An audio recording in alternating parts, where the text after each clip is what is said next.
Well, let's talk about how to find a market. And you're not always subjected to where you live today. I think, naturally when you're first looking at real estate or whatever, it's always in your home market, which I think has definite advantages for sure, 100%.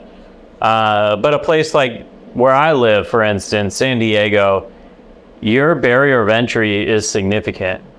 So how would we, and how do I, and how have we in general in the historics, gone out, analyzed markets, and understood, hey, we're going to go after this market for these reasons, and then go execute. So that's really the topic of the day today is how we determine a market, why we've picked what we've picked within the Midwest, and then just in general for people listening, some of the big pieces of the puzzle to make sure that you can put into place and analyze correctly before you sink your teeth in. Yeah, absolutely. I think you definitely need to dive as deep as you can in the local market that you're in before you consider going outside of your market. It was, and it still is to a certain extent, a buzzword. It's like an ego type thing, sexiness, like, dude, I'm in multiple markets right now. I'm in this one, where in reality, you got to dive deep into your own market before considering going elsewhere.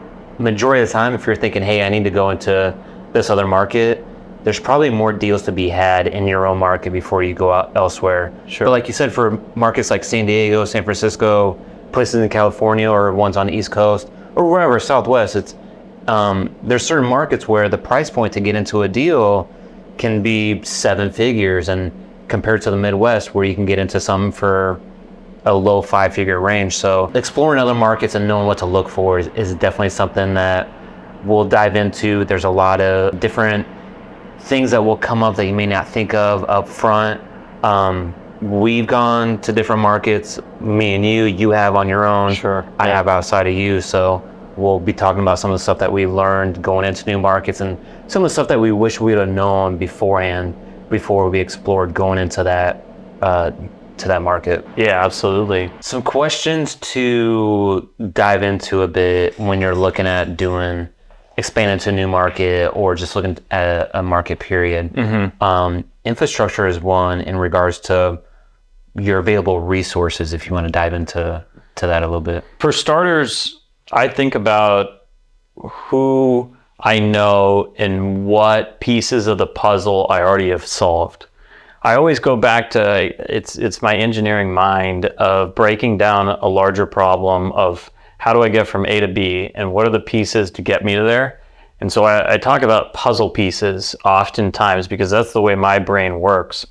And Legos or puzzles? Puzzle, yeah. Although I did like Legos. You're more of a puzzle guy? Yeah. Anywho, so the idea of having different puzzle pieces to get the full picture together is the way that I describe problems, because it starts to make sense to me that it's like, hey, I need these 10 pieces to get to the end solution, and now I have 5 figured out. So the idea of infrastructure is important because if you're starting into a fresh market, for instance, you got to figure out who are the contractors in the place, who are your brokers, or how do you go find a good deal?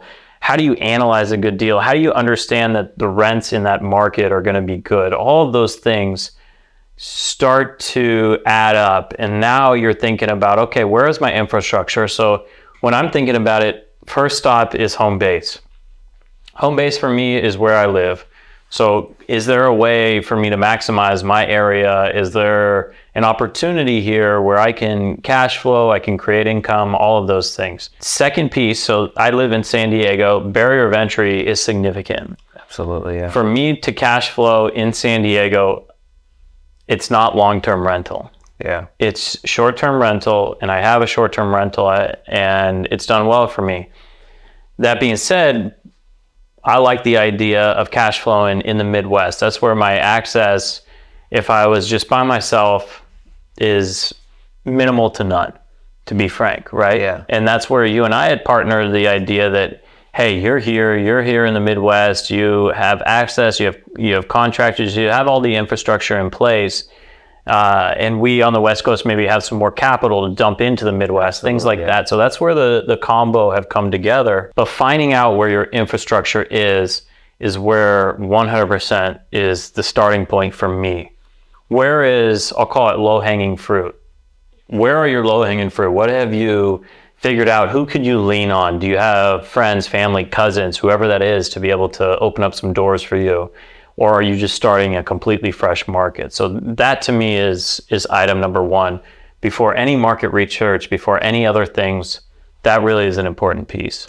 Yeah, I think even to take a step back a little bit though, is when doing the market research, defining what you want to do in real estate to get to the basics is, That's true. do I want to do fix and flips? Do I want to do rentals? What do you want? Do you want to be passive investor? Is one, identifying what strategy you want to go after. After a while, after you get into real estate and you've got the business set up a little bit, it's super easy to incorporate a lot of different strategies into your business.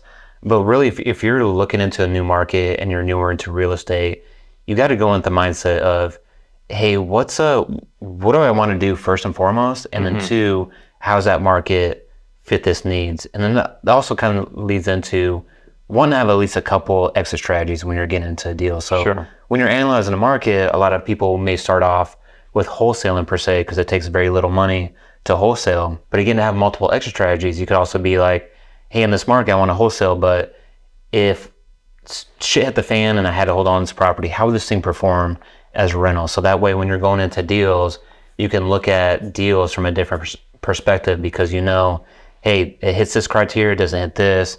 If I get into this, I know I have these other exit strategies if need be. So market research, I think, often depends on what you want to do as a real estate strategy overall. Yeah, that's a good point, because I brought up San Diego. I'm not doing long-term rent in San Diego. Yeah. But I'm doing short-term. Yeah. I love the idea of flipping in San Diego. My short-term rental was essentially kind of heavy renovation into a short-term rental. That strategy is different than what we're doing in the Midwest. Yeah. Right? Like Absolutely. we're looking to go and do long-term rental in the Midwest. The short-term rental, the market's not there. Long-term rental, it is. And then you look in San Diego, and I'm not going to cash flow with long-term rental. Not close. But I love the idea of flipping as well. So like we're going to go after some flips. Yeah. So thinking about the overall strategy is an important part of how you're analyzing a market and what you're going after and why, right? Yeah.